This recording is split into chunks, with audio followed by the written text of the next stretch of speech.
the Marshal this ain't how we do things here. But I'll oblige him this once. Bring your hands up onto your chest.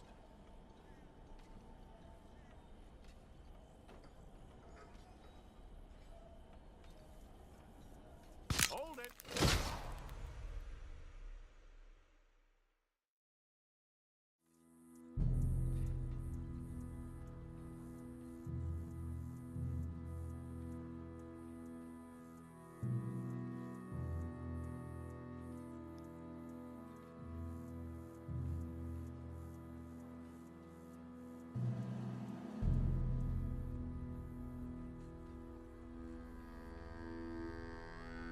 Jackson! Officer Jackson, move those prisoners! Officer Benton! Kitchens ain't staff! Officer Townsend, those rocks ain't gonna break themselves. What are you standing there for? Get moving! What are you looking at? Go on, get moving!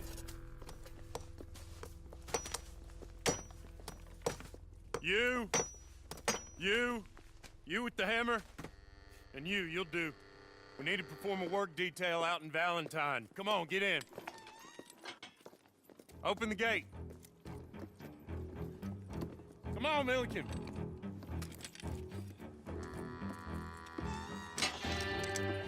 Yeah!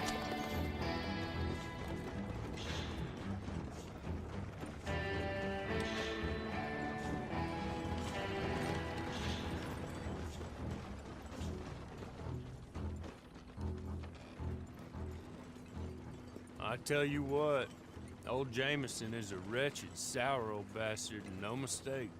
You lot stay calm in there. You aren't saying nothing. Well, you are now. Shut up. You know, my wife has acquired ideas significantly above her station. She's been reading too many goddamn books. Personally, I'm against education. Of women, I mean. And men, I guess. Unnecessary. Doesn't add much to the world. Education.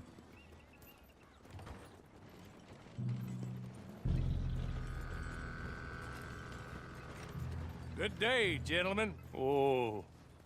Don't do anything stupid. Nobody gets shot. Act like fools, and the pair of you will be dead within a minute. Now, what are your names? Jenkins and Milliken. Well, Mr. Jenkins and Mr. Milliken, throw your guns to the ground and get on down here. That's it. Very glad to meet you. It's not worth being rash. You boys get paid a salary. You get that salary whether these people escape or not. Your wives presumably want you alive. Let them out. Now, please. Okay. Okay. You all run away. Aside from you. Try to stay out of trouble. This is a stroke of good fortune for all of you. Use it. Now, Mr. Jenkins and Mr. Milliken, be so kind as to quickly run away before somebody gets shot entirely unnecessarily. Go on, don't look back. Mr. Wendt, I believe it was $50 we agreed on. It was. Here's 50 each. Each? Yes.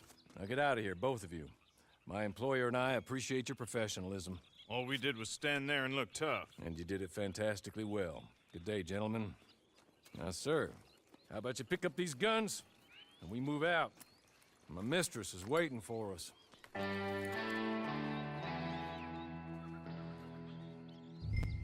Come along. And you better get on this horse.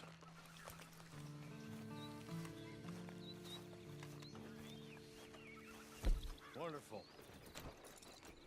I hope you'll forgive the secrecy. My employer particularly values discretion. My name is Mr. Hawksleigh, by the way.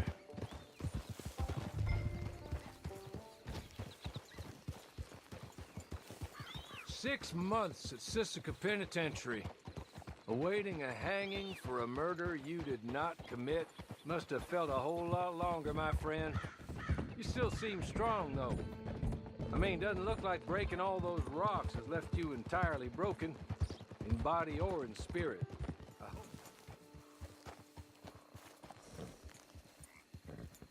Tie it here.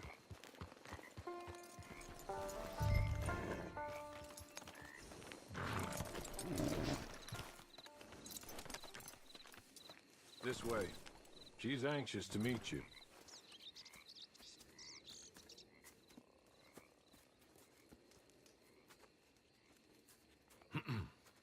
Madam, we're back.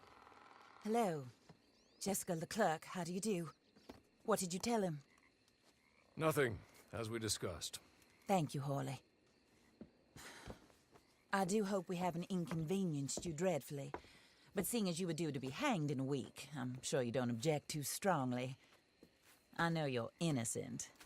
Well, not perhaps exactly innocent, but not guilty of what you were accused. I know you and those who were with you that died were little more than patsies, and that you were set up by one of 3 men or a woman, possibly by all of them. I can't be sure, but that is all I know so far. And one of these people also made Mrs. Leclerc a widow. And I will avenge my husband's death, so help me God. But I will not avenge it upon them who did not cause it, or caused it unwittingly. Anyway, I'm sure this is all a touch confusing and melodramatic. Where are my manners? Hawley, please show our guests to their tent and give them some fresh clothes to put on. Very good, madam. Then serve us both a little refreshment. Certainly, madam. This way. You'll find a change of clothes in there, alongside a few other items you might need, a lasso, a knife, and a lantern, I believe. That looks more comfortable. Hawley, Here, madam. your very good health. I suppose it beats dying, Mrs. Leclerc's husband was murdered by one of his business partners. And I intend to find out which one. Or rather, I intend for you to find out. And kill them. You're the only person I could possibly trust to do whatever it takes. Because you and your accomplices, you're the only other victims of their lies still alive. You see, you walked into the town at approximately the same time my husband was shot in the back, but by another gun, firing different bullets to those you possessed when you were arrested. These bullets, this was their mistake. You were rounded up and sentenced to death, all because you came to town and didn't talk too much and seemed like you were nasty. Anyway, here they are, the people who run Blackwater. Mr. Jeremiah Shaw, banker, real estate speculator, and crook. Mr. Amos Lansing, ranch owner, speculator, and crook. Mrs. Grace Lansing, his wife, society patroness, lover of the arts, crook, and my former best friend. Teddy Brown, her disgraced brother, outlaw, wanted man, and still in contact with them. All I ask of you is your help in finding out quite what happened. Mrs. Leclerc would like to help you get back on your feet. Get back to work. Whatever your work may be, I don't judge. You want to rob? Rob. You want to save innocent folk? Do that as well. But you need me just as much as I need you. I think we all understand each other. I hope we do. Good. I look forward to rewarding you for killing those who made me a widow. My husband was a true believer in this country and in the West. He was killed for greed. Foul greed when there's quite enough for everybody.